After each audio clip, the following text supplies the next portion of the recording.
So nakapag-try out na ako ng quite a few number of microphones, pero ang hindi ko in-expect is pati si Ugreen papasok na. The mic comes in with a volume knob sa ilalim para na-adjust mo sa gusto mo, and it also comes with different lighting modes para mapalitan mo man kung ano ang need mo. Meron na din pala siyang built-in na noise cancelling. You simply just have to hold the button here and naka-on na ang noise cancelling mo.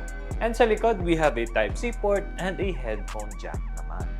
Looks-wise, it's on the longer side of things as you can see, and it has a stealthy look with a subtle RGB lang that I'm actually kinda digging.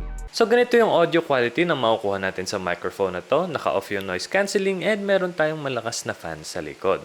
Now, turning on the noise cancelling, dapat magbabago na yan. Siguro somehow medyo muffled na yung tunog, and itong naririnig nyo ngayon is yung naka-on na yung noise reduction para sa microphone na to. Ito yung unang microphone na na-release ni Ugreen, and I'm quite surprised na nakuha nila agad ang essentials and fundamentals to make it a good microphone. So, if you're a fan of Ugreen or gusto mong madagdagan pa yung Ugreen collection mo, why not add this one as well?